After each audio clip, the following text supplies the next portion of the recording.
It shows this, well, frankly astonishing 520-day project by two brothers, Yun Li Wu and Wu Li Yun. They actually built this structure they called Grey Wolf Castle out in the wilderness, basically using just what they could find and their own, ingenuity.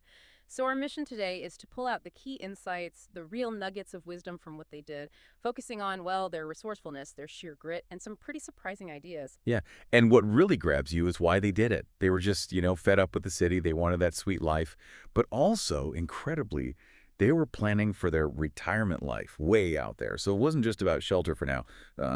Their vision was much bigger, a really comprehensive, sustainable place, something grand built to last. Absolutely. And you see that ambition right from the start, don't you? This wasn't some weekend project. The video shows their planning was super detailed. They started with what they called a 53-unit foundation. Right. Now, what exactly those units are isn't totally clear, but it points to a very specific kind of modular way of laying the base. And they figured out exactly where the load-bearing columns needed to go. It was all thought out, a real blueprint. It really was. And there was this philosophy behind it, too. They mentioned drawing on a governing maxim from He Kang to Spirit. It goes something like 10 years of cultivation for a common crossing, 100 years of cultivation for a common crossing 10 times. Sounds deep. It is. It's not just poetry. It's about long-term thinking, exponential results from sustained effort.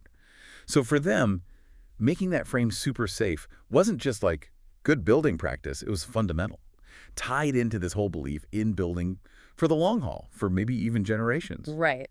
So with that mindset, they got started on the frame itself. They used this tool called a golden cudgel, borrowed from someone named Old Uncle Brother, apparently. And what's really wild is how fast they worked. The top frame, a pretty major piece, right? They finished it in 1 kun time. Yeah, exactly. We don't know how long a kun is, but it definitely suggests they were just powering through it, really focused. It really does. And it wasn't just speed, it was the detail. The footage shows them wrapping every single bamboo strip. Yeah. Meticulously. Oh, wow. Yeah, partly for strength, sure, but also so it all looked coordinated, aesthetically pleasing. Even the main pillars got wrapped carefully. They were so dedicated to this that the main skeleton in the castle just shot up. Yeah. It already looked like this substantial fortress, half done really quickly. Okay, and this is where things get maybe a bit lucky or just incredibly resourceful. They found these windows that fell from the sky. That's what they called them. Fell from the sky. Yeah, well, that's what the video says. And apparently they were exactly the right size and the right number they needed. Now, whether that was actual divine intervention or maybe more likely, they just stumbled across some perfectly sized discarded windows. Who knows? Probably the latter. Probably. But either way, it was a classic case of when you want to sleep, someone brings a pillow. Just amazing luck saved them a ton of work. Definitely. A huge break. And speaking of doing things differently, their method for making cement, it's completely out there. The video says they generated it by, get this, spinning in place twice, adding wild dry grass, mountain spring water from a Mengyu snake, whatever that is. Mengyu snake. Yeah, and then using a 53-horse small phoenix to generate it. It sounds almost like alchemy or something. It really does. Very symbolic language. Or maybe just a process we can't Okay. even really picture using conventional terms. Yeah. But what it shows, however they actually did it, is this unbelievable commitment to using only what was right there. Pushing the limits of, well, building as we know it. And the way they applied it. The video calls their hands divine hands. Said the finish was as smooth as if a machine did it. Wow. And they even used the sun, high-temperature sunlight reflecting, to help set the cement initially. They filled every spot with this mix and let the base cement dry gradually. It just forces you to completely rethink what resources even are, and how clever people can be when the usual tools just aren't there. Okay, so they've got the structure, they've got this unique cement, but water. That's always a big one in the wild, right? Always.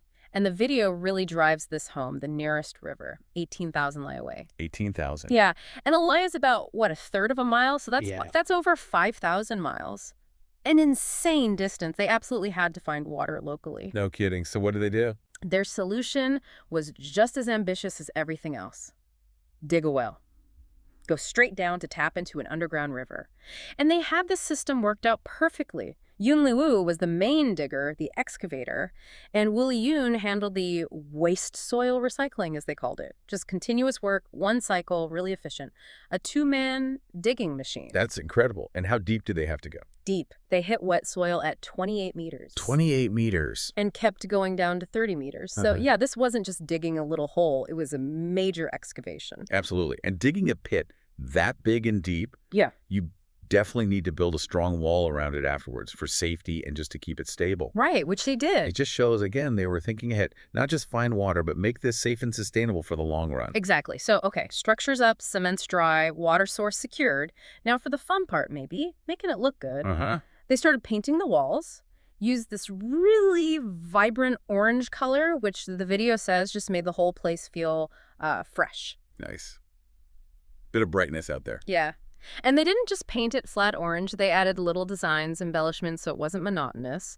Apparently their drawing was a bit crooked, but the video says this kind of orderly chaos actually gave it a unique charm.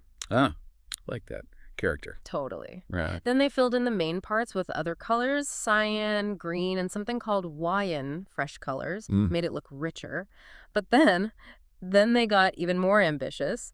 They decided to build a, quote, luxury warrior. A luxury warrior. What's that? Turns out it was their name for a swimming pool. No way. Hmm. A swimming pool out there. Their own private swimming pool. They marked out the pit, started digging again, said the soil was soft like tofu, used a Luyang shovel, whatever that is, and ended up with this deep pit with 6 sections of stairs going down. That's dedication to luxury. Right. But it wasn't just luxury. They were also really into fitness. Health comes from exercise was their motto, so they built their own gym equipment.